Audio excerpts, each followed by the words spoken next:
Welcome to Rune Soup, a weekly podcast about magic, culture, and the paranormal. My name is Gordon, and I shall be your host. This week, we are debuting a sporadic new show format. For the Double Talking episodes, we bring back two prior guests for a three-headed discussion about shared topics. First cabs off the rank are Dr. Al Cummins and Julio Ody, and the topic will be all things practically grimoiric. Before we begin, a little heads up, the Skype weasels failed to pedal hard enough on their little bikes at a few points to keep up with the three-way video discussion. At least that's how I assume the internets work anyway. So kindly bear with the few digital wobbles. The discussion is very much worth your time. Dr. Al, Julio, thank you both for playing Solomania. Hello. Oh. All right, so you guys are the experiment. I figured it might be useful and, frankly, fun to get some previous guests on who can, have a chat from a range of different perspectives around some of the podcast topics. And so this one is, of course, Grimoires. So we're going to start with topic discussion, perhaps, rather than question the first. Are the Grimoires a separate thing from European books of magic? And if so, how? And Julio just made a face. We're doing this on video for people listening. So I'm going to throw it over to Julio first, and then Dr. Al. I defer to Al, who has the patience to look into that kind of stuff. Well, that was easy.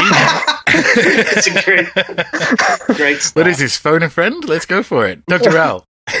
Well, I mean, answering as an academic, we can start with some basic taxonomy stuff, right? So we know what we're talking about in terms of what is a book about or of magic, to do that Jonathan Strange, Mr. Norrell thing. I mean, what do we mean by grimoire without making it sound like I'm attacking an A-level history exam question? We have a range of things from like the Heptameron as a particular system. We have modular kind of collections like the Key of Solomon containing a variety of bits and pieces. We have the workbooks like Sloane 3851 attributed to Arthur Gauntlet. We have like piecemeal anthologies like the Book of Oberon, or even to an extent additional manuscript 36674. And then we have like non-grimoire grimoires like Scott's Discovery, the fourth book, and even the third book.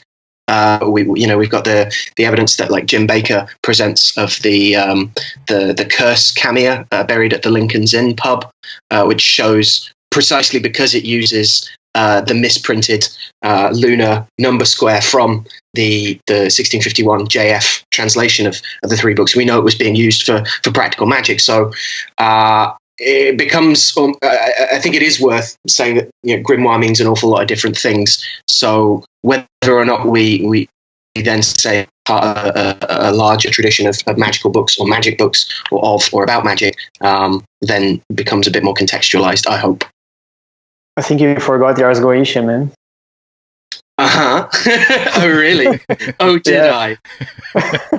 So does that mean, okay, is the term of limited use in the same way like, Gnosticism is, where you go, well, it's an umbrella term for stuff that can be umbrellaed together only if you squint? Mm-hmm.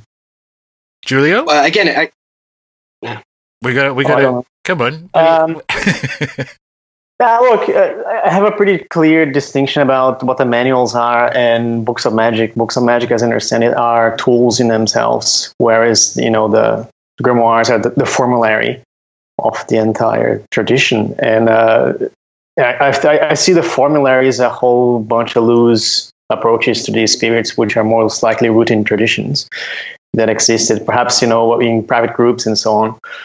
But books of magic, I mean, some of them actually feature books of magic, don't they? And so I mean, in my head, it's pretty clear. Like, I think, unless I'm wrong, I think books of magic are really the tool they use for some of these conjurations, whereas the formulary is something else entirely. Mm. So are we talking the shades of things like the Exorcist handbook that Kierkegaard likes to talk about, the idea of the book actually being magic in some way itself and used as a tool? Yeah, exactly. Actually, even the Bible is a book, a magical book in various traditions, which is, like you're supposed to hold it in your hand and read from it. So actually, that is a crucial difference. I think there was some other discussion on this topic on Facebook a while back about people were talking about keeping a diary and what's the importance of that. I was saying, well, I think it's one thing to have a diary, which is the thing you keep your notes about what happened, but it's something else entirely to have a book of formulae which is properly enchanted, so to speak, or is properly consecrated. And then that's meant to be used in ritual, and that abides by similar procedures that you find in making blades and so on, which is very specific in what it undertakes, in what it entails. And so, this is what I think where I'm headed to with this. There's certainly a bunch of examples in the visions of the excellent book where it's said that Davis just has to show a book to these spirits, and they immediately act like they've been beaten, which they're also beaten at some other points as well. And yet there's no reference to what that book is beyond needing a book of certain good calls, right? So it's not even necessarily a specific book. It's almost the deployment of a book in this context takes on this kind of exorcistic dimension, I think.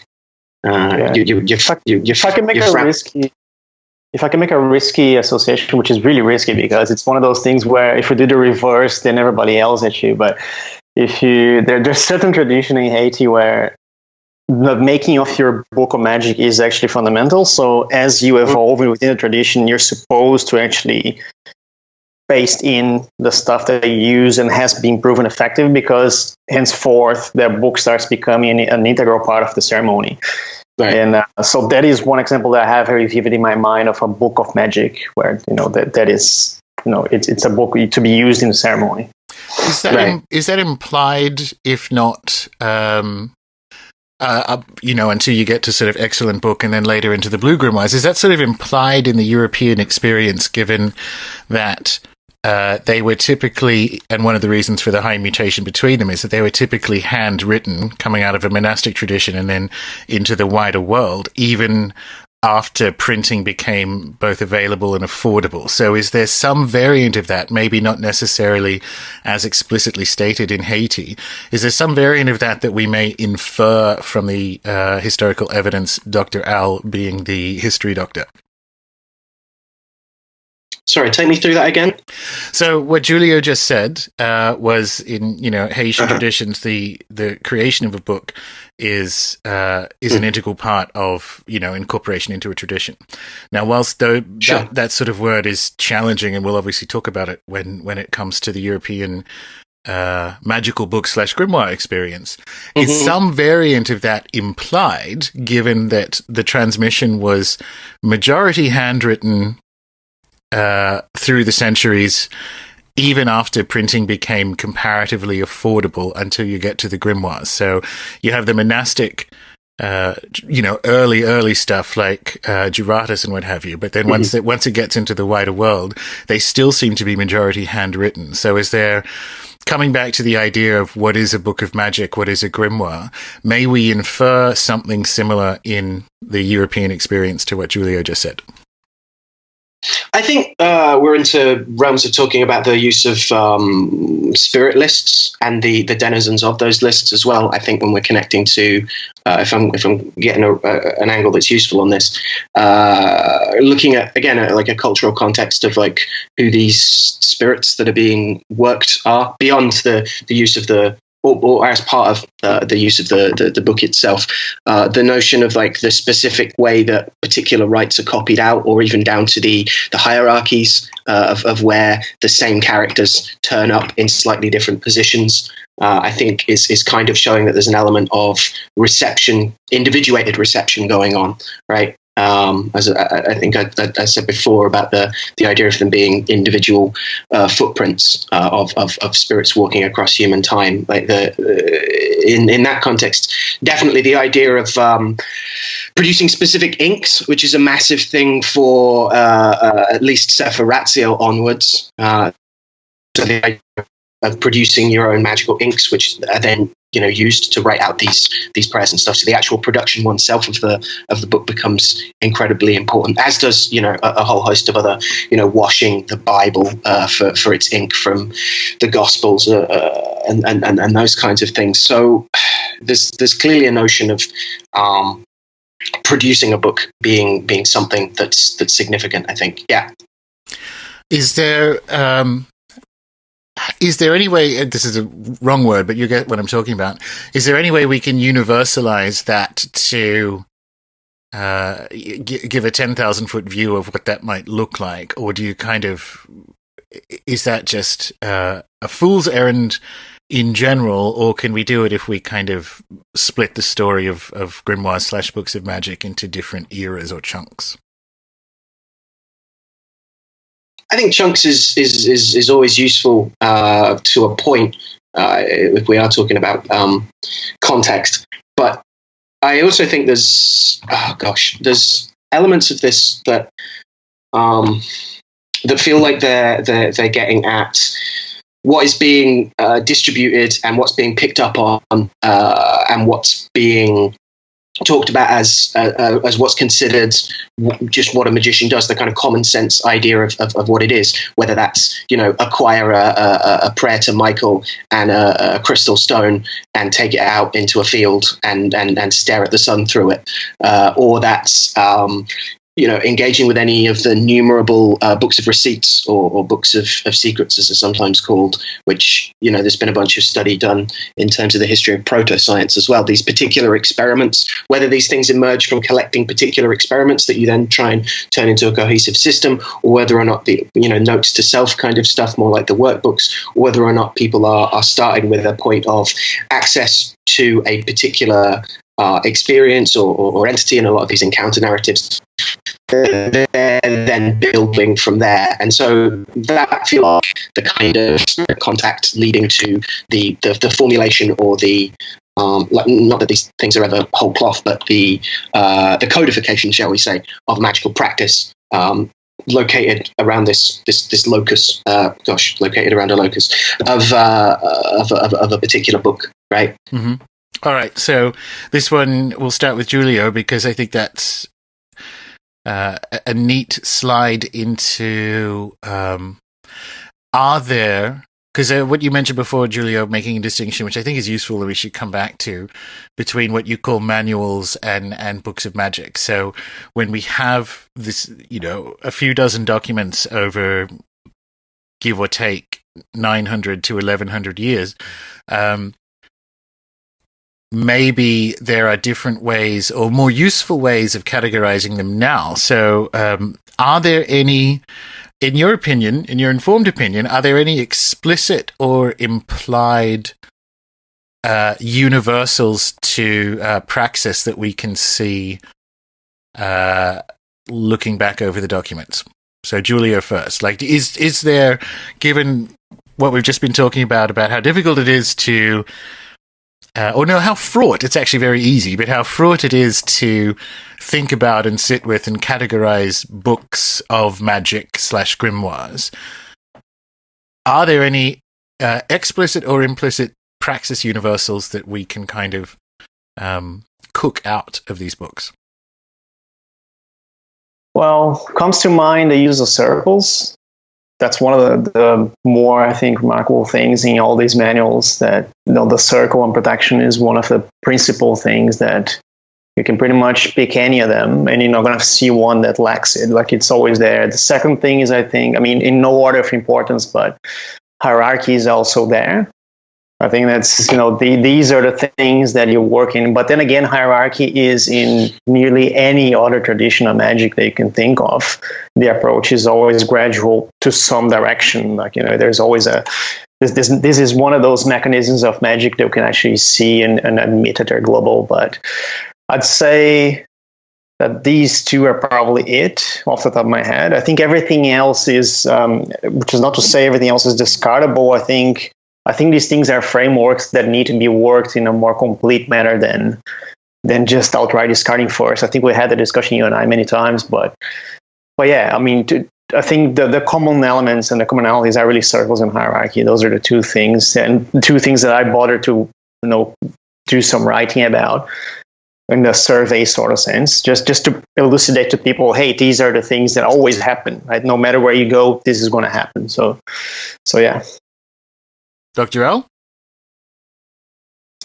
I mean, the classic is normally to break a grimoire down the way, say, Peter does, where he talks about conjurations, the ritual trappings, the spirit lists themselves, and the books of secrets. And having mentioned them already, I'm getting increasingly interested in the individual experiments that happen to feature the names of spirits that turn up in spirit lists as well. And it's interesting going through the Grimoire of Arthur Gauntlet, where you're looking for the tools that he may have used, and they all seem to be more tied to particular operations first. So rather than here is the operation to make a blade that you can then use for all your circle stuff. It's more like, here is the wand that you use for this particular work as a protective, or to maim your enemies, or something along those lines. It's less formal and more, here is a tool for a specific job that may or may not be referred to in the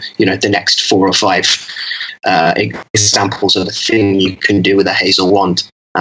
Sometimes explicitly. I mean, the Book of Oberon has plenty of examples of that kind of developmental stuff, if you want to call it that. So, like, you do a particular operation and then you take that thing and do other things with it afterwards. The modularity of some of those rites as well, right? So the idea of calling the spirit wanly or only in the Foreman texts, for instance, where you're actually writing on the crystal you're not just anointing it with oil, you're also writing the name of the spirit in oil. And then from there, once you've done that, you can call, say, the 3 good spirits or the 3 angels that turn up, Angkor, etc.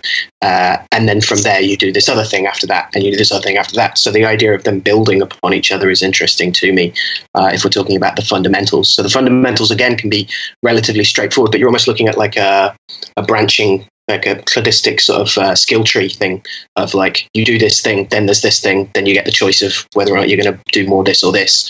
And where do you think that's a good example, but where do you think that came from? The Arthur Gauntlet's fairly far up the timeline, and you mentioned Oberon, which has some modularity in it, but the sort of more common grimoires, let's just use it, the more common manuals have more of a kind of conserved universalism in them, which we'll talk about the Solomonic method later, but that's a really good example.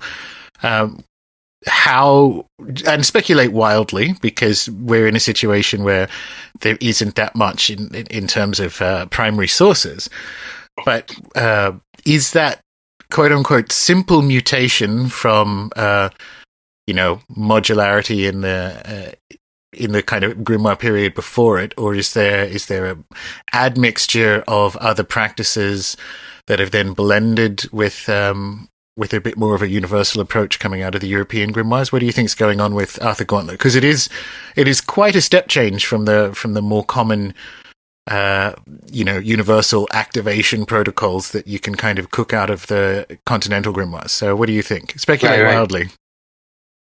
Well, I mean, he's still at least writing that, at least copying out the things that make the theory look like he's still occupying that world. He starts with the aphorisms of the Isagoge and works from there. He's also copying out bits and pieces of other things as well. His instructions of Cyprian at the beginning are really interesting in terms of just the damn practicality of it. That in order to be a magician, to do any magic, it seems, along with talking circles, he's also talking about not telling too many people what you're up to, like keeping a sense of certain secrecy, not doubting the work, these kinds of which, I mean, it can look like just like hot tips or some kind of horrible early precursor of a listicle, but like it's also a baseline of like how he's approaching the work at all, right? So there's those aspects to it. Then there's by the end, at least, he's certainly just like gathering,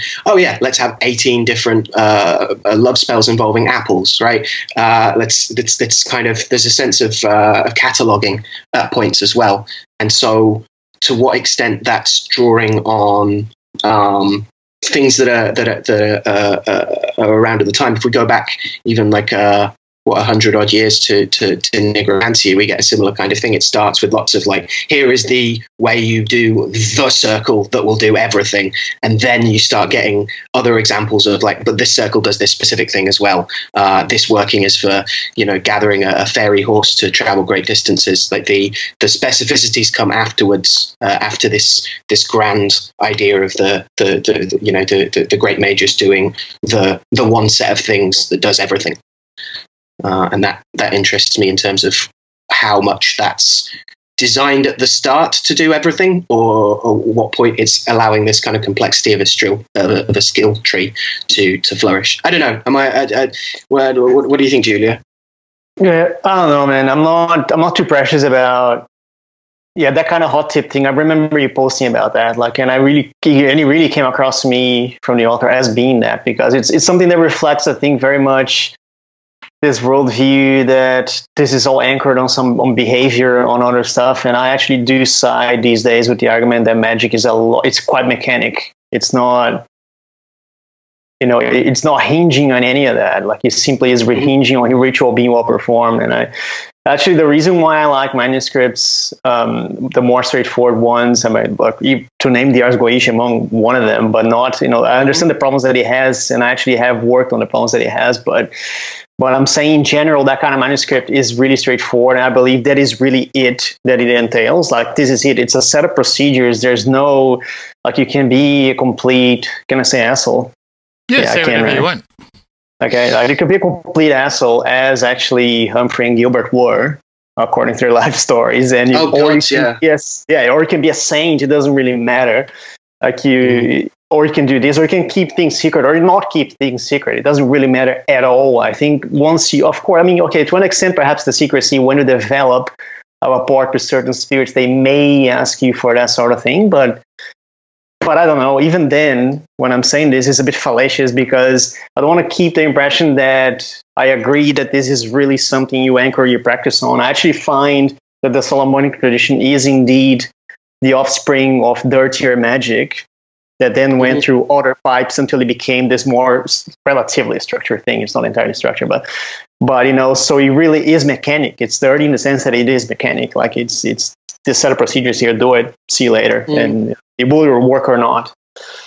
Well, so within that notion of it works or not, though, I think there is room for something doing exactly what you want it to, and something definitely not doing exactly what you want it to, but doing something. Not to do whataboutism or shades of grey, but the idea, it's always it strikes me within my experience that some of this stuff isn't so much about whether or not the magic works or not, but whether or not it's like integrated well, which is probably a horrible way of putting it. But like the idea of doing it, and there's no safely either, but the idea of what this stuff gets to do in every other aspect of your life as well. And the idea of a smooth landing versus a bumpy ride, the things that may not be necessary, but like sure as hell help, right? Yeah, but look, I've been down the road that actually does this thing more casually and more embodied and so on. I've been down there. Like, I wrote a piece on it, which is about how I approach these spirits for a long time, and look, nowadays I can squarely blame the bumps on the road on that. I can blame squarely on the fact that things were not being worked in the way they were supposed to. And look, it's tempting to say that this is all there is to it, right? Maybe it's not. I'm saying that it's still early days. Magic's going to be in our lives for many years to come, and we're going to have different opinions probably in some time. But I think right now, at least, I believe that there is a point really to the control and to the binding and to all these things, because you're welcome not to do that, and I agree with you, something will happen. Like, it's not like nothing will, but it will most likely not be the thing you want. And then I particularly don't do magic to leave my some magic I do, but when it comes to this group of spirits, I wouldn't put my life on their hands. I just wouldn't. Yeah. So yeah. That kind of comes back to what we were talking about. If there is a set of what the protocols that you can kind of cook out, at least of the, early vernacular grimoires, what you can kind of cook out of them is a method for, and it's very chaos magic in a way. Like in a macro sense, if you are getting the results from your spirit interactions that you intended to going in, then everyone else can go fuck themselves. Like literally go fuck themselves. If you want to wear a tutu and recite the McDonald's menu backwards and it works, congratulations. And then it kind of comes back to, what do you want coming into it? Because I know what you mean about essentially there's something kind of fun, albeit unpredictable, in haunting one's own life by experimenting with it, which is kind of what, going off book, which is what Al was talking about. And it just seems to me that it's reasonable to suggest that the conserved protocols or activation method that you can sort of squint down to might be there to improve the actual results, because it is unreliable. Like they'll show up if you call them and you feed them, which seems surprising to me. Like if you call them and feed them, they will certainly show up and eat, but that doesn't mean they're going to do what you want. And I wonder if that's a persistent misapprehension from people starting this process off, which is, yes, you can go off book. Things will show up and you can feed them like pigeons in the park, but why are you doing this? Like, do you want something out of them?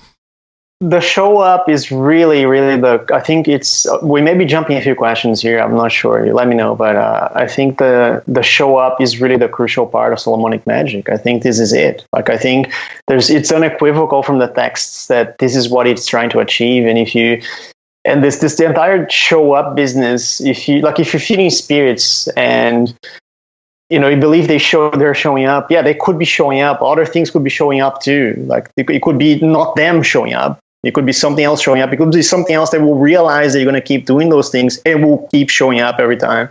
And it could be a number of things, or it could be nothing as well in some occasions. I think the work of magic is.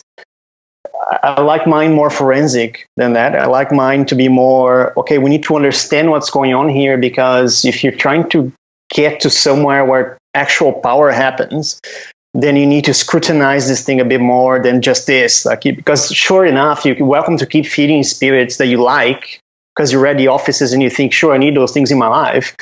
But this is not what that is about. And there was a great concern with precision, and I think that it's not just because of a worldview. I think it's because some of these people who actually put these names of these spirits in the list, they realize that you cannot obtain those things or in any meaningful capacity unless you get precise with your work. Otherwise, you're going to keep doing this thing and things will happen, and then who knows where this is all going to land.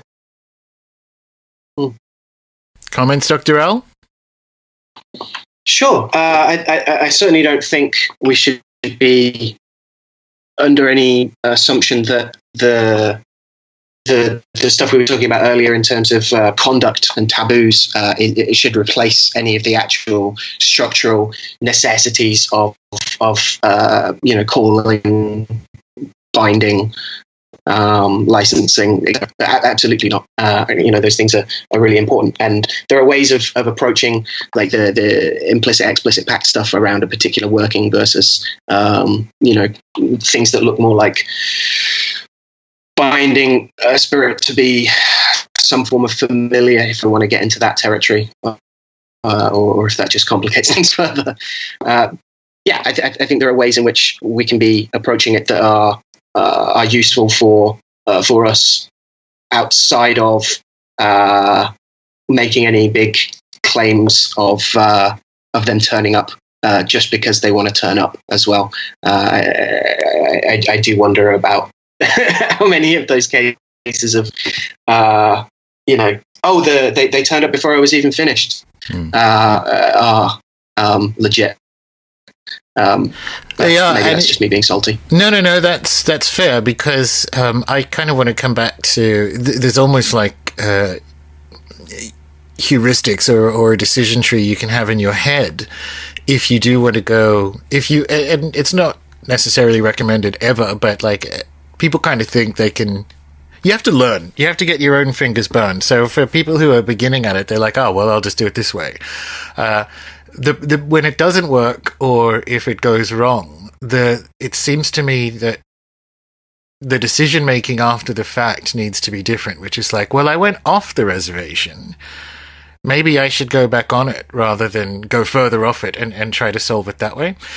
Because that, I think, is where, if people do that and kind of, again, it's a chaos magic tilt towards results, but if you get the results, you're fine. If you don't, we have this kind of system. The metaphor, Julio and I were talking about this earlier in the week. It's like getting your boat into the water, and you have the option of kind of like dragging it through the woods and down the beach and into the lake. But there's a boat ramp 200 meters up the shore. Like, if it turns out you can't drag your boat through the woods, use the fucking boat ramp. And I feel like that bit, at least looking at how people discuss variability in results, might be worthwhile, so that there's a whole bunch of reasons that are occluded from us as to why these specific steps like have been retained, right?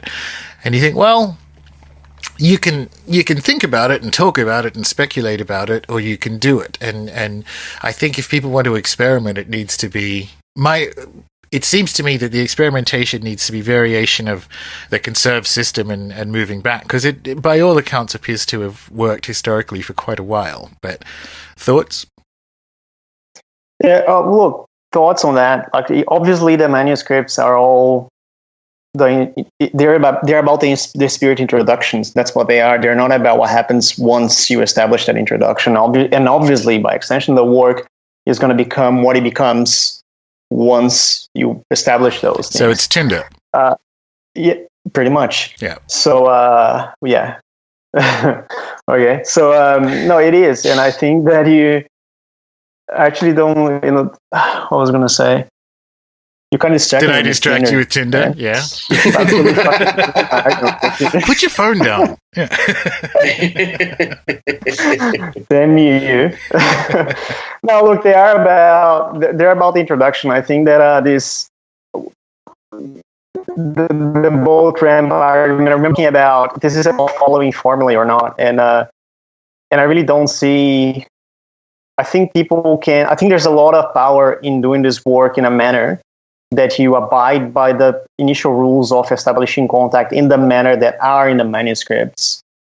And from there, then you can do whatever work you want based on what you feel. But I don't actually think, like, thinking about the results argument that you made earlier, I understand that that's important. I understand that that's what we want in our lives. But I don't think there's a lot of power in aiming for one specific result about one operation they did. I think there's a lot of power in really thoroughly working these spirits and then keeping an ongoing situation where you bound a few spirits, where you work with a few kings, where there's a report going on and there's a second relationship with them going on. That's actual power. Everything else is which I'm much bigger than what it is. I can certainly see the importance of working with a few of them, the pagan. I see other people, and I've witnessed in myself of like going out and if not trying to collect them all, then at least like being influenced through those and it creating its own kind of like snowballing. How I have to feed all these lot on a semi-regular basis. Do you think that's how does that work in terms of finding particular spirits that, like, I it's something I've talked to Jesse a fair amount about, of finding this kind of attitude towards, say, Goetia, where people are approaching a specific king that they have some kind of simpatico with, that they then bind and work pretty much exclusively everything else through them, right? So which I don't know, to me starts looking a little West African points. So I'm curious as to, like, I don't disagree at all. I'm interested in, like, when and I agree the idea of, like, learn how to fish, not just who to ask for a fish, right? In terms of build your chops in doing the system rather than aiming for a particular thing and then trying to work out from square one again how to do something else. So where do you think, shall we say, a healthy or an effective practice distinguishes when a spirit that you've bound introduces you or pulls in someone else to follow that? And at what point do you stick with this locus of these agreements that you've made? That's at me, yeah. Okay. No, well, the both of you, you know. Okay. Well, I don't feed them, for one. And I do treat them. I mean, I did feed them for some time, and I did do the work in that manner. Like, and then other experiences happen, and things kind of change. But I don't feed them anymore. What I do is keep a different report with Lucifer, and then through Lucifer, then everybody else is looked after, so to speak. But this is what happens. But this is all within the Solomonic framework still. But nevertheless, look, yeah, I posted something the other day on Facebook about the kings being the gateway. I actually find this is still remnant from what happened in the early days, where one king volunteered, and actually it was one of the most magnificent operations I had, was everything else that happened afterwards. And the bigger boons actually came from that king that I actually got from this kind of magic in my life. But I'm thinking, it's hard to say that this is the rule and this is what people should listen to, because this is just what happened to me. This is not necessarily, this is not a statement of this is how you do the work. I actually I like what happened in the Excellent Book more than a lot of other books, in the sense that they went and bound the four kings first by doing operation with them. And then they said, okay, now that we have you, now you're going to start volunteering deputies, which no matter what, regardless of whether you approach that the way they did, which is they went aggressive as fuck against the kings with the help of a magician that they summoned and so on, a dead magician. But whether you go like that or you go some other way, but I actually like that approach in general, because you really, mechanically speaking, it makes a lot of sense, because this really comes down to it. Like you can obviously summon other spirits directly. There may be powers in the immediate region where you are that may facilitate that. You may have connection with powers that you don't know that could make that work. There could be a number of things that could make that work. So it's hard for me to say, yes, this is what you ought to do, because who knows where you are and what circumstance you are. These are very complex experiments. And this is, I think, part of the reason why I'm worried about writing. Like, and Gordon keeps incentivizing, I'll write a book and do that kind of thing. But I keep thinking to myself, yeah, that's great. But there's a lot that could be said about things that will not apply, that would just not apply to you. And it's a risky proposition in my head still, but yeah.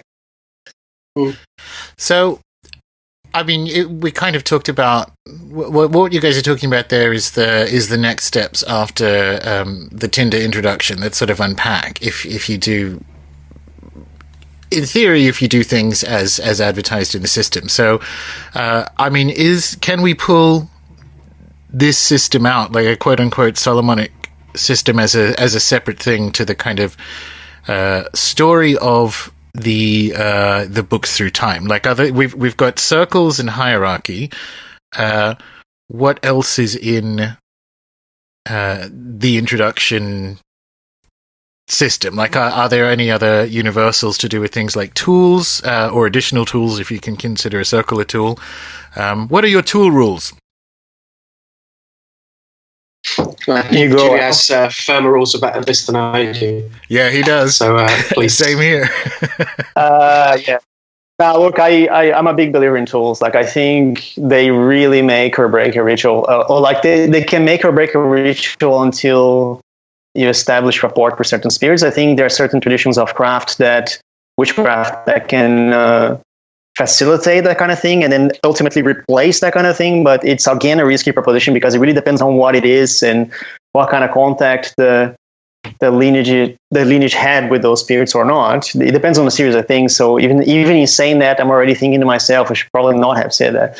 But tools, man. Like, I think the manuals, I think most Solomonic manuals really have you right. I think the Key of Solomon really has you right to a good extent on the power that they have. And I actually I'm thinking blade, namely, when I say tools, because the blade has been a really, really important tool in my approach. And I actually this is one of the things I like that Paul Hewson wrote about. I think he really got the blade prep right in Mastering Witchcraft.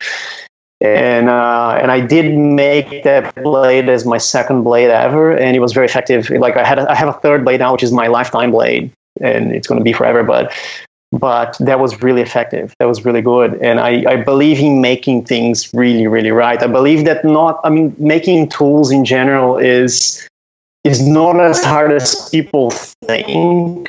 A lot of people, they think in terms of what kind of availability do I have for the rest of the year? And then the first answer that comes to most people's minds is I'm too busy, and nobody goes and chases anything out. But this is really easy, actually. Like, you really can do a blacksmithing course on a weekend and then maybe subsequently rent a place to forge the blade. You can do that. It's not hard to do. That's going to cost you maybe like $200, $300 for the rest of your life kind of blade, probably. And same goes for wands. You can source that from people who live in the appropriate places. All these things take just a bit of chasing up. So it's not difficult. Like, we're not talking about a monumental amount of work here. We're not. And do you think those kinds of going and spending a weekend forging a blade, or going and having someone mail you a wand from a tree, or you go and visit them for a weekend and cut the tree, you've actually done it yourself. I wonder sometimes if there is something going on in terms of introducing you to a tree that you might go back to, that might become part of a regular practice, that you are learning blacksmithing skills or something around blacksmithery or the virtues of spending time in a forge that isn't necessarily present in just going once and then making the thing and then never returning. I think we can get all witchcraft and animistic here and say that, yes, there is a connection to it, but I don't actually think that the formularies or the authors or their authors, I don't think they envision any of that. I think they really were trying to go for certain principles implicit in, say, the hazel one and so on, side back to you, and a blade or a blade made after Mars and so on. I think they were going for certain principles there that were just fixed. It's like making a talisman, like you made it, and this is it. And I don't think they had that kind of understanding. Because, again, you would go against the worldview in a radical way, I think. Or most of the time you would. Well, but I personally find that, no, like I am involved in other traditions in which that sort of thing is more prominent. But I never looked back at the grimoire stuff and thought, oh, that was crucial because of that. And there was never, that I can say, at least an indication from the spirit saying, yes, this is what happened in that place. It was really just a thing of following more or less the mechanics. And then it happened. Yeah. Well, so that was going to be one of the questions, but I want Al to talk tools because I think there's more to say on it. But one of the subsequent questions, and you could probably lead into it, is having done having put the grimoire course together for Q2, one of the things that I find interesting is people have an expectation that, quote unquote, the grimoires are a belief system rather than embedded in a belief system. So it's kind of what you guys were talking about there, which is here's you can cook out a set of activation codes, for want of a better term, for doing this stuff, but they're not a belief system, so that the four kings aren't the same things as four directional gods in a Eurasian cosmology, right? They're within the system that the grimoires came out of. So Al's going to talk about tools, and then I want to talk about really emphasizing that idea, because typically in the magical community, the resistance people get is to the all the Jesus talk, for want of a better word, in the books, and that's an expression of the belief system that the grimoire process is embedded in. So I think we need to talk about that, but I still think there's more to say on tools. So Al, what are your tool rules? Well, I come at this practically in my own work from, still being very based in Verum. And one of the things that I've always liked about Verum is the seals on the tools. Now, for me, that feels like we're talking about a combination of a tool and a spirit house. So it's less, the tools I use are less frequently, this is the one thing you use for all of these things, and a lot more, this is the tool you use when working with this particular spirit. And I think having that, the idea of a tool that can be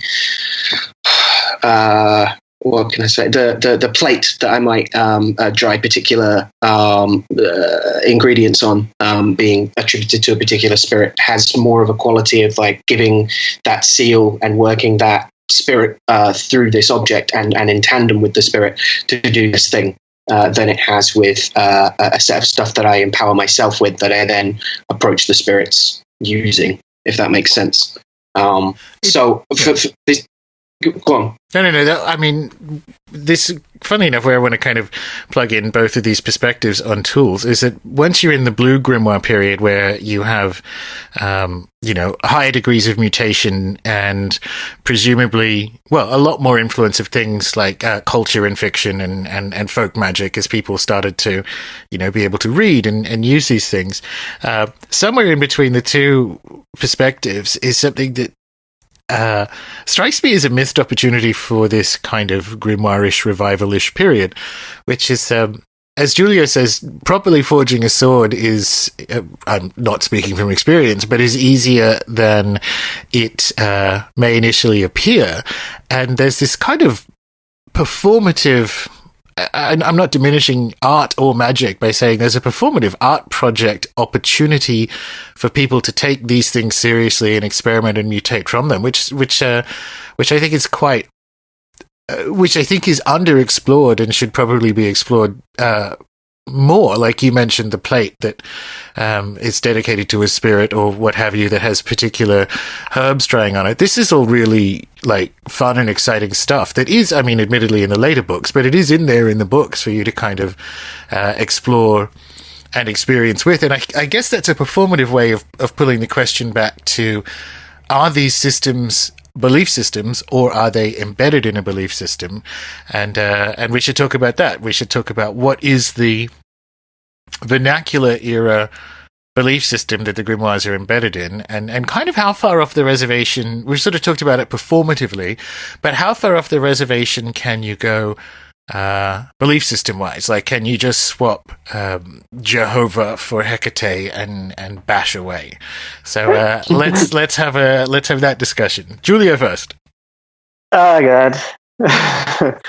Okay. No, I don't think you can. I honestly don't. I actually think that whatever bound, like we're looking at Solomonic magic, and even though I recognize that it could be the methodological offspring of other kinds of magics from Greece and Egypt, though I think this is the amalgamation of several works by several people in a specific region that then kept being carried on later. And I think, like, we're looking at, every time that we look at books or we look at manuals, like it's easy not to be forensic, and it's easy to just give a lot of credit to it and say, yeah, that can be worked in that manner. I mean, it's not necessarily true. I don't think it necessarily will apply to you. I don't think you're necessarily going to get anything out of it. I think you're going to only find out if you do.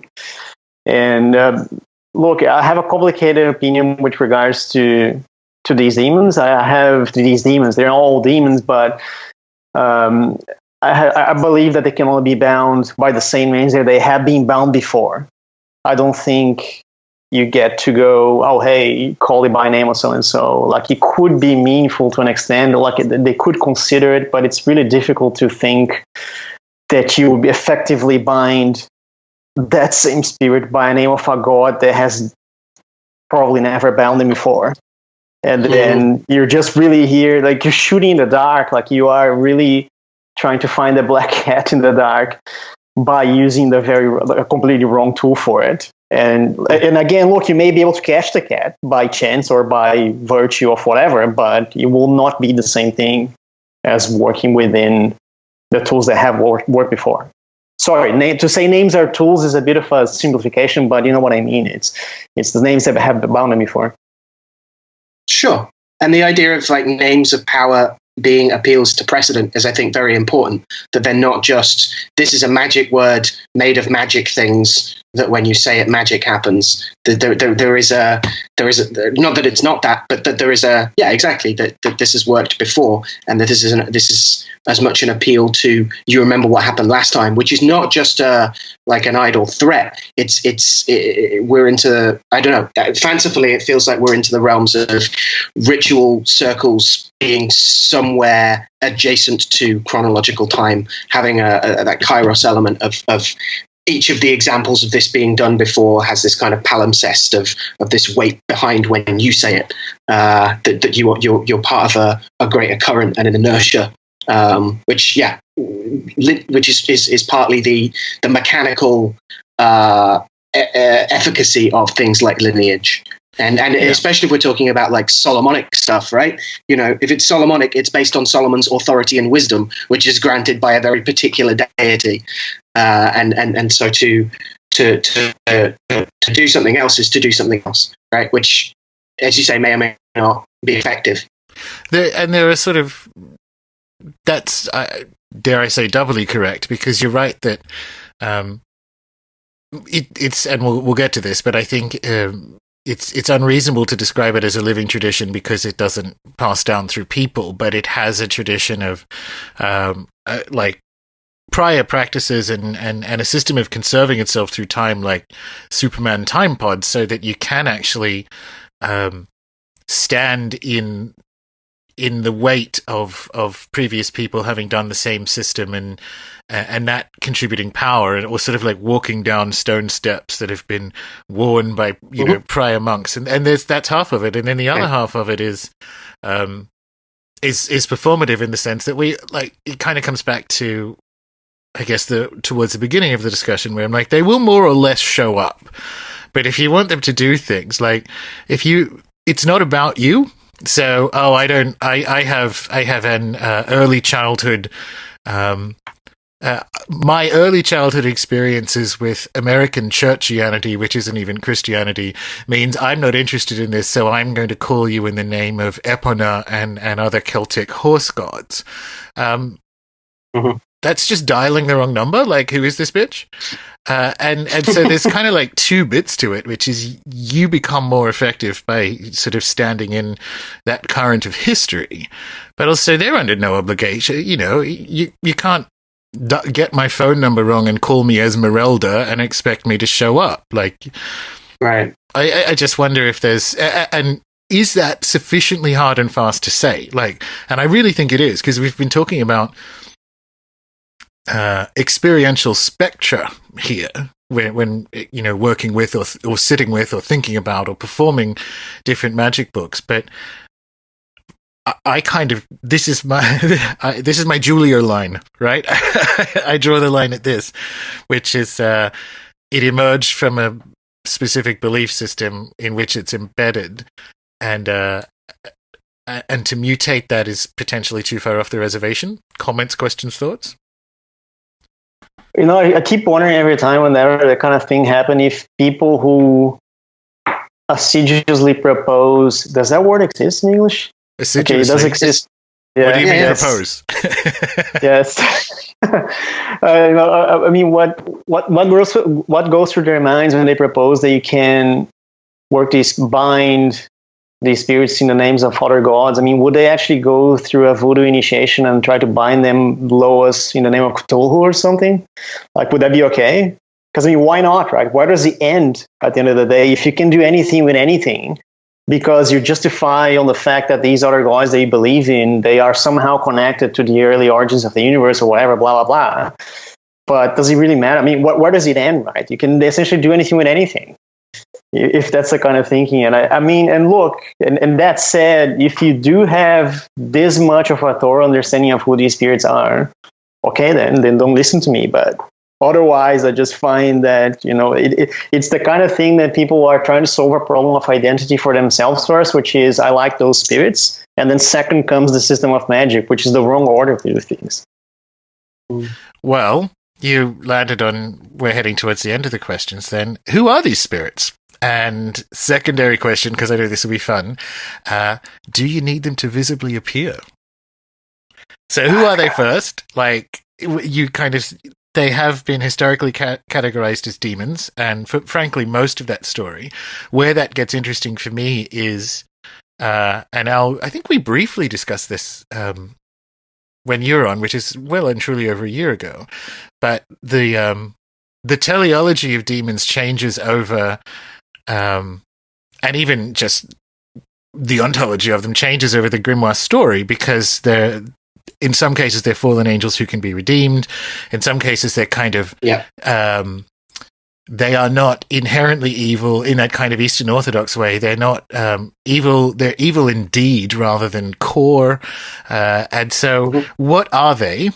We'll do that. So let's do what are the spirits, particularly list spirits? What are they? Well, we had this. There was a little chat about this on the mug scroll the other day, if I remember, Julio, in one of the astrology groups, and you advanced a pretty good rule of thumb around.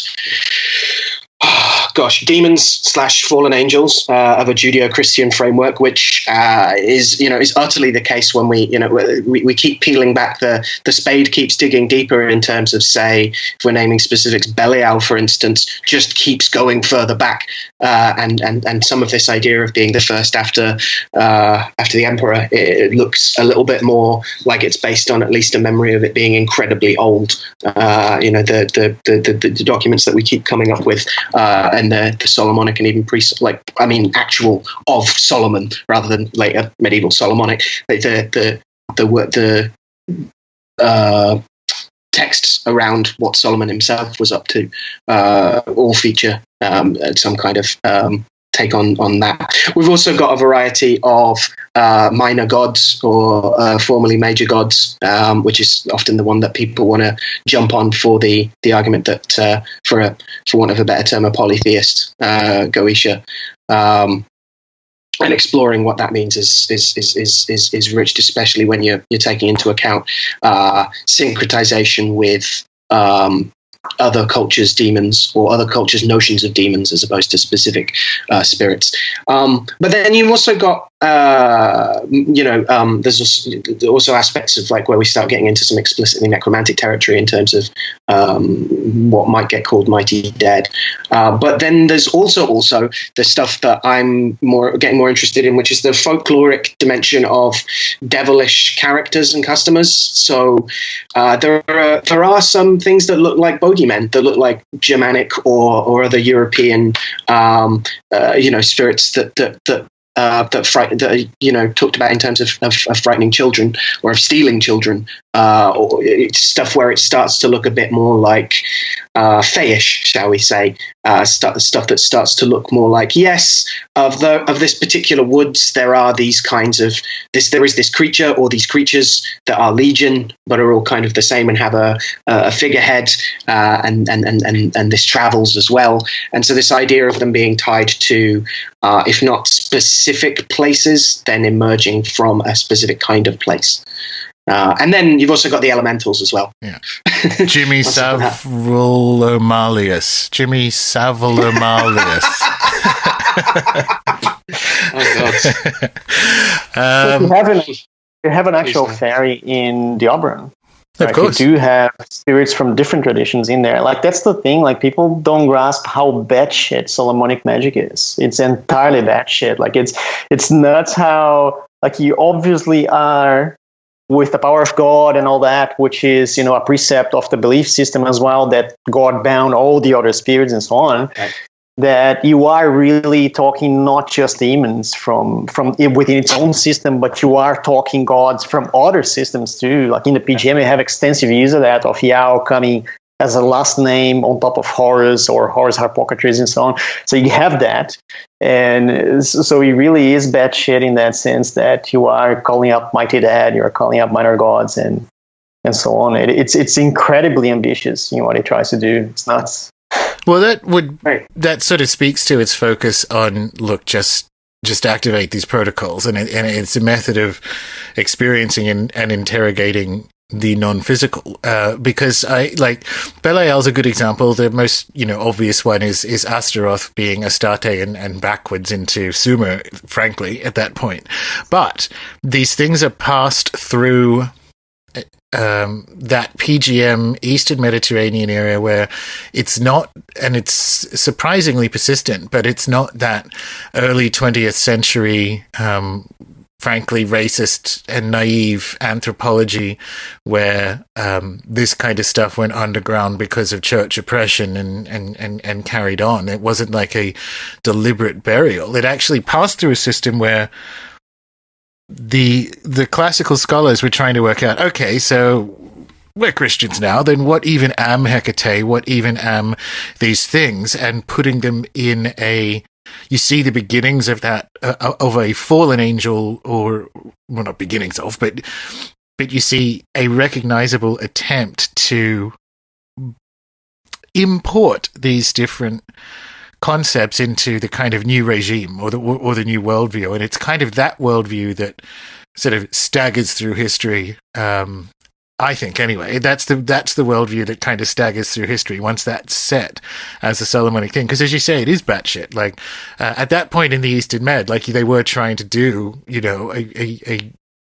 a universalized belief system that can incorporate the non-crap parts of the classical and Near East world into this new regime. So people get different, you have the corporation has a fairly significant restructure. And that's the bit I think people miss when they're like, oh, well, that's Astarte. So I can devil wicker my way into it. And you're not, and that's kind of why I want to have this discussion. Like, what even are the spirits?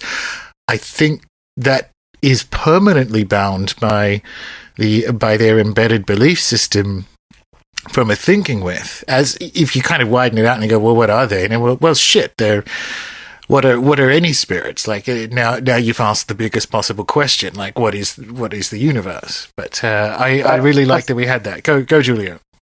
Yeah, look, I think that's the thing that perhaps we diverge. I actually think. But we can say whatever you want, right? But I think he only really worked because, and this perhaps may be where witchcraft does marry with Solomonic magic, in the sense that witchcraft is about certain people being born with certain things, and that's unchangeable. That's just how they are. I believe at some point in history, certain special people did this magic and successfully bound those spirits because they were very special. So, it's the same thing as Rambo using Machine Gun versus me. So they were Rambo, and they went there and managed to bind those spirits. And then from that point on, it became possible to repeat those taps and bind them, but only because that happened at some point in history. So we can tell myth all we want about whether Solomon existed in reality or not, and so on. That's all background noise, in my opinion, to this entire thing. I think really it comes down to a very historical fact that people actually have successfully used that magic to bind those spirits, and then, okay, here it is, we paved the road for you, and you can go back and repeat this procedure, and it's going to work. Sure, but that leaves us with the embedded belief system again, because I agree entirely that it's not a worldview. It is a subset of denizens that occupy a worldview, like a universe in which the spirits have an external reality. That's what it is. And I agree completely that there was some kind of, I did it mostly to annoy you, but described it in the course as like a high medieval MK Ultra project, because that's essentially what it was, like finding the most effective way of locating these things and kind of giving those maps to people moving forward. But it's still left with the situation of, okay, so the grimoire, or the list spirits, for one of a group noun, are a subset in a universe. Like they aren't every spirit that exists, and I think that's the bit that people struggle with. It's like, because otherwise you have that sort of temptation, and it's a very 20th century neo-pagan influenced way of approaching magic, which is you just sort of swap belief systems. Like, you're not going to do a thing until it at an extremely high yet shallow level explains the whole universe. And I don't know if that, I know for a fact that that's not actually what we're talking about here, but we're still left with, then, what even are they? Is it sufficient to say they are a specific subset or a specific list of spirits in a universe that has lots of spirits in it. Thoughts? They feel to me oftentimes like this glorious pick and mix made across history, where some of them stick and occur. You know, you are generally going to find Bale at the top of a lot of these lists, and some of them come in and out and are old, but then are lost for a while and then refound, like Visago. I was at a conference once, and I was doing a paper on early modern stuff, and the person after me was doing it on Roman demonology, and the same seal pops up for Visago. The anecdotal for the win. The idea of them popping in and out is also important in terms of quashing any notions of 72-ness, which I think also came up the other day. This idea of yes, it's great that someone at the end of the 17th century went like, hey, they look like in this particular list of 72, and here's this Shemha Mefresh thing. Let's experiment with some interesting binding tech. Versus saying there were always and only 72, and 72-ness informs how we deal with this classification of goetic spirits, right? Big heavy finger quotes. As opposed to saying there is a rich history of some of these dramatis personae being part of the gangs formally, and some of them exclusively, it seems, and others coming in and out, or having different names for the same spirits in different lists, or the same name for, or very close to the same name for what look like very different, at least sides of the same spirit. And sure, that's a great rule of thumb. A set of spirits in a set of European spirit working traditions, or a tradition, sometimes leaning more towards a folk angle, sometimes leaning more towards a ceremonial. It seems historical fashions change, but also as different socio-political influences and wax and wane, when, who's doing this, why, for what reasons, how much magic itself is regarded as inherently demonic, how much it's regarded as natural, how much it's regarded as politically useful. So I think it's not a bad rule of thumb to say a particular set of spirits in a world of spirits. That doesn't sound useful, to an extent. But I think it's also important to say that doesn't mean that that there's a particular exclusive flavor or set of gangs that this set of spirits in the things called Goetias or GOC always turn up in a particular way with particular heraldry, but that's universal across the board of book spirits. Julio? Okay, well, my who they are, I think it's... Look, I think the spiritual in general is very chaotic and it's very difficult to work with. As living persons trying to get there, it's very, very difficult. And I think that a lot of them lie, and I think a lot of them may have been misidentified by people in time and made into catalogs anyway. And I think a lot of people who do work with them nowadays can be... I think my approach resonates a lot with the actual Solomonic approach of identifying them, and that process being quite painful at times for the spirit, because you really these aren't spirits bound to a tradition or a lineage who have an interest in raising that lineage, and therefore they have the incentive to tell the truth. These are spirits that have no incentive whatsoever to tell the truth, and they won't, therefore. And, so if it's cheaper for them to not to, or it's easy for them to get somewhere without doing the things, then that's what they're going to do. And I find that, the identity of spirits, that question did come up during ritual many times. And I did hear on occasion that it's foolish to attempt to work with names so and so and so and so, because they're not who they say they are. And I think there was one occasion, and look, the most original names that they had, which is what they call, okay, I'm going UPG here, so you can, edit that out if you want to, but the most original name they had which is the most ancient name, is the one that's most powerful. And I think you've seen, Gordon, we did a black table here once, and in which I used the actual oldest name for a spirit, and that is the name that holds the most power over them. So, which means, I think, there may be a situation there of misgiven identities in a lot of these scenarios. And I think I'm less flexible about it, is what I'm trying to say. I think you can get the identity, and I think they have a very objective existence somewhere, and that a lot of these spirits will lie. So ultimately, you can get a final identity for them. You can get a pretty definite situation where, is this that spirit or is this not that spirit? So it comes down to that. That's cool. It's interesting to. Well, this is kind of teed up, I guess, the last question, which is a hypothetical situation. Assuming someone comes to you, is reasonably sane and competent, and has some experience in, shall we say, like non-lineage Northwest European magic. What quote-unquote grimoire do you say, hey, this one's probably good for a beginner with some experience? And is it the same as your own personal sort of home-based grimoire, for want of a better term? So what's your recommendation to someone with some little experience, but not actually part of a tradition in a New World sense or anything, just experience with Northwest European magic and is competent? Where's a good book? What's the kind of like most invitational book to begin with for non-idiots? Can I answer first? Please. Yeah, sure.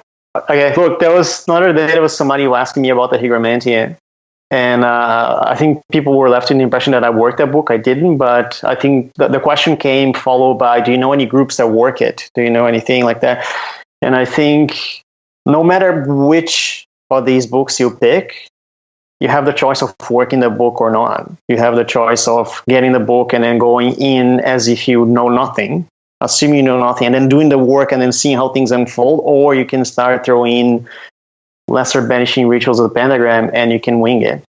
And I don't know what's going to happen, like it could be something or not. But I think no matter what gets said here, that book or that book, it really means nothing whatsoever if you're not going to work the book, I don't think. If you're not in a position to judge for better or worse a book, I don't think you should try. Now, with all that said, I did issue a defense of the Ars Goetia the other day, and the reason I did that is not because I think the manuscript is also amazing, but I think it's particularly well construed in how it lays the sequence of conjurations. I think that is one specific part of it that I think it's really effective, because that is the gist of it, where you start tuning up, like turning up the heat until things happen. And you may have to do that, really. Like in one way or another, you may have to do that. So I would like to say it, but with reservations. But I also think that the excellent book is an interesting procedure in that sense. Like I think, again, I don't want to speak on behalf of anybody, but I hear that it's getting published at some stage in the near future. But I think that's going to be a really good formula. But again, like I said, whatever I say here, I could say the Hygromantia again, and it could be, great, it's a great book. But look, it doesn't matter. Like if you don't get the book and don't work the book, then you will be good as the next other thing that you do. Most likely. One of the things particularly to recommend the excellent book is that in additional manuscript 36674, it isn't just the grimoire of this is how you do this stuff, although there's plenty of nota. Although there is a whole system for that, including nota of like, when you're doing this thing, remember this thing, and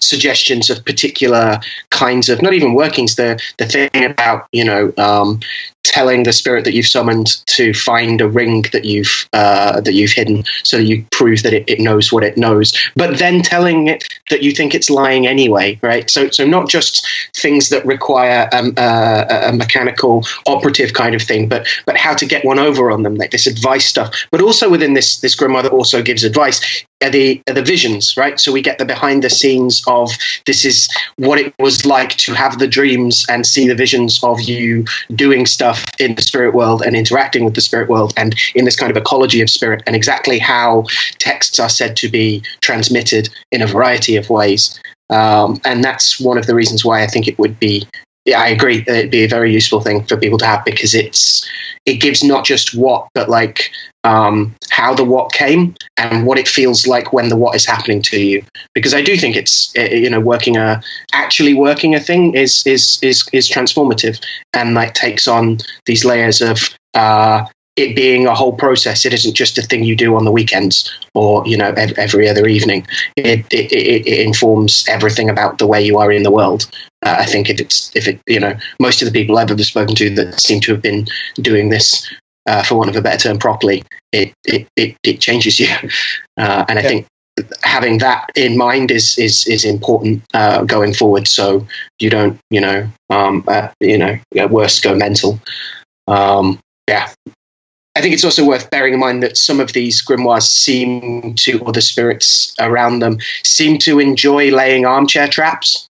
I actually think it's more than just like, people who like to argue on the internet, like talking about magic books. I think, although I personally can't comment on that whatsoever, I also think there's something about laying these odd little tidbits of things that people will deliberately argue amongst, like not just amongst themselves but with themselves about having to have the whole thing thought out properly before doing it. And it seems like a lot of the time, when the tools are listed in a weird order where you need one to do the other, but how do you bootstrap the former from the latter? It feels like this is kind of designed to make people sit and think about it rather than do it. So I think there's something you're almost sometimes knocking your head against these spirits that don't like being bound, that don't like being forced to do stuff. This is certainly the case in any of the scrying records that we can look at an awful lot of the time. It's for me, like, I use the word performative, but you can almost say it's phenomenological, because yes, the questions, or that kind of very modern idea, and probably because we're moving back into a spirit haunted world rather than living in one, but that sort of notion that you have to get it all right in your head before doing doesn't actually apply to anything when you think about it, but it absolutely doesn't doesn't apply to this. So that people keep talking about, you go, Julio. Yeah, I was going to say, people keep talking about an underground of this sort of thing having gone underground. I mean, it's still underground. It still is, and it's only underground because people are not in the habit of doing things persistently like that. This is the only reason why it's underground. It's because you pick 100 people and you give them these manuals, and perhaps one will do it. Everybody else will, that day I was too tired. That week I had something else going on, and so on. And this is it. It all comes down to it. That's the funny thing. It's not because there's a secret information that's stashed somewhere that only somebody has. It isn't. Like you could well experiment even with the trappings, and you could still do all the stuff and then find out they were trappings. But all that would be within reach if you did it. Okay, so we have two semi-suggestions for home-based books. One book isn't out yet. Although if you have a British Library membership, you can get a look at it. Ars Goetia, funnily enough, that would have been mine, and I would have made an even less popular suggestion, Julio. I would have gone with the Rudd one, because if we're talking about here, just do these things, like, honestly, there's even if the 72 is overly fixed, like, I would have, if you're going to actually take a book and do it from beginning to end, I guess mine in a weird way would be a second for the Ars Goetia, but in its least popular variation, which is the Rudd formula. For God's sake, do it for one in a time period where people are actually doing this stuff, and it wasn't considered, Victorian chic, or arch intellectualism, or theurgic, for want of a less disagreeable term. This is, I mean, we talked about the authors or the workers of excellent book at the beginning. What seems useful, and it's historiographic, but whatever. So we have more of them who admitted it in England than really anywhere else. But there's much to be said for working a system whose authors or workers we know something about. And that's kind of my point for Rudd. Like, he does appear to have been part of a group, a disparate group of people experimenting with angel magic and so on. So, like, here's a guy who is working it, so he's got his system, and you can't use it. And this is the kind of arguing on the internet thing. You go, yes, it's not. It doesn't describe the totality of experience, and it is ahistorical, but here is a working magician's book of a system he worked. That would have been my recommendation for non-idiots who want to go beginning to end through a particular quote-unquote grimoire. There's much to be said for Rudd. Same thing with excellent book for that reason. I agree with at least Rudd is written in a way that if you followed it, you would find the head and the tail of it, which seems to be important for people doing this thing these days. Because at any, like Al said earlier, the first bump on the road, everybody goes nuts, nobody does the thing anymore. So sure enough, if that's going to get you there. However, I think I would say about Rudd what I say about the Virum. When I meet somebody who has actually followed the procedure and can tell me at the end of it, okay, I did it, and this is what happened, and it happens to be somebody who I trust, okay, then I'll start thinking differently about it. I mean, one way or the other, but I haven't met somebody who has actually done the Rudd system as is, and then going, okay, this is what the hell happened, and I saw the spirit in this manner, and so on and so forth. This actually ties to the fact that you asked earlier about whether the spirits should appear or not, Gordon. I think they should. And this is my answer to it as well. If they should, why do we scry? Well, scrying is appearing. It's just an easier way to get them. Yeah. So, yes. This is also interesting in terms of like if I can jump in, like there is I think Veenstra talks about this distinction of 15th century English scrying. One of its few kind of contributions is that it starts talking about the differences between a spirit appearing in the stone and appearing around the stone, right? Which adds to a complexity when we get at the fact that in both Dee and Kelly's experiments and in those of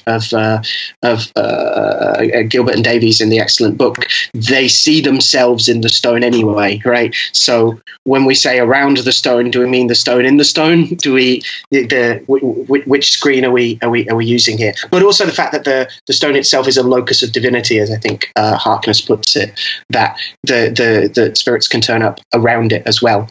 And here I think we're into the realm of like physically appearing in terms of there is a distinct physiological reaction to the presence of spirits versus at the far end of the extreme, tangible, material, I can poke it, physical manifestation, which is very, very different. I think you can get both. Mm-hmm. I think you can really get both. I think you can get a situation where they appear in a more subtle way, which is what scrying is, and it's not less real or less effective in any way whatsoever, in my experience at least, but I actually do think they can appear. I did have one experience that changed that quite radically, because there were physiological changes to the immediate environment where the spirit appeared and so on. So those were things that, it's one of those things where you're doing ritual, and I haven't actually dug yet, at any rate, into the how do we document this? Because I think it's important. I think that is the kind of advancement that this space needs, as opposed to, something else, or at least the thing I want to do. But at any rate, it is something that I wish I could have measured at the time, because it really is a physiological change to the immediate steps where the spirit is taking. So, which tells me that there's some materiality to it. Mm-hmm. For sure. And I don't think that's all just psychology at all. I think the presence of a spirit, especially when you're also into the realms of working traditions that include possessory states. It's there. It's right there. It's talking through someone. Worth expanding what we mean by a physical presence or a tangible manifestation, or any of those kinds of terms. Well, kind of neatly, we gave some contentious book recommendations, and then suggested next steps for people other than work them. Because I agree. I think this is the pivot to the practitioner point, where rather than playing sort of Sudoku with names of things across an incomplete historical record, the opportunity is now to kind of what you were saying before about physical appearance or not. You go, who's been out there getting that kind of hokey ghost hunting equipment you see on TV and having that in? Oh God! No, but like seriously, who's been out there who's actually recording, working through a system in that kind of interesting way? So, like, yeah, we'll close with some final thoughts and then various digital homes, but I think we did that quite well. So, closing thoughts on Solomania.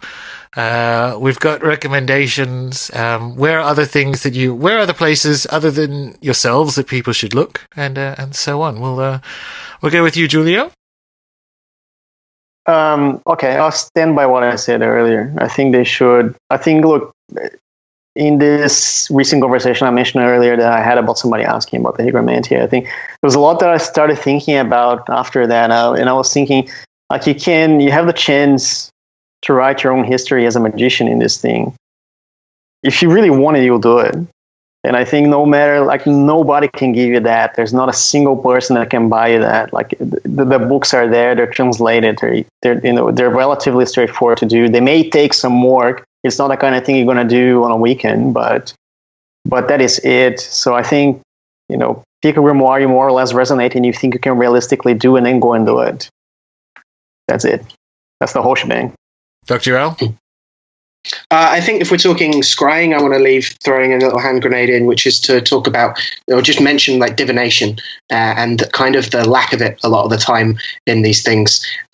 We often frame the idea of computational and non-computational divinations of I think geomancy is one of the best examples of computational stuff, but anything where it either is there or isn't there, even down to arguing about where exactly the stars are, versus the non-computational stuff, the things Peake talks about as non-rational ways of knowing, trance stuff, and scrying certainly seems to be amongst those. Obviously, the scrying one is big, and I don't want to be inundated with all these examples of, like, well, in this grimoire they mention this kind of divining by rosemary stalks or what have you. Like, those things do exist, but I think it's important for us to bear in mind that contact and communion are facilitated by both computational and non-computational means. If we're going to talk about that, that the presence of a spirit can be confirmed or not, right? And arguably you have to have another spirit present that you are sure is there to be able to talk through that.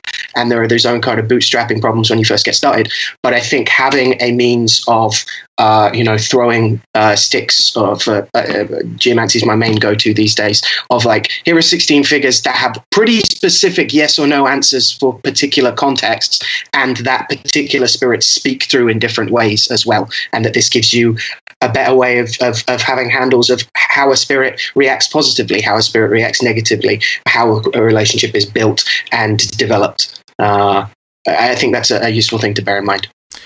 Well, speaking of geomancy, then, what do you guys got going on? Dr. Al, people who want to know more, what's happening, lay it on us. So I've been working a little bit on my website, which is www.alexandercummins.com these days. I just added a services section for people interested in receiving readings, which I've been doing for years, but never got my act together in terms of putting it on a website. And also I do a variety of magical coaching as well for people who are interested in learning more about that. I am hoping to put up to do a foundational geomancy course through Wolf and Goat, through my good friends Jesse and Troy. And I guess sticking on Facebook is a good way of keeping in touch with that. But you can also sign up to my mailing list, which you can find through the website as well, which will keep people informed about those kinds of things. Well, nice one. Both your various digital homes will be, of course, linked up in the show notes. And thank you for playing Solomania. I think this experiment went quite well. I think I think we can look forward to a few more of these. But this was super fun and very informative. So thank you once again. Yeah, thanks for having us. Yeah, it was great to see you both.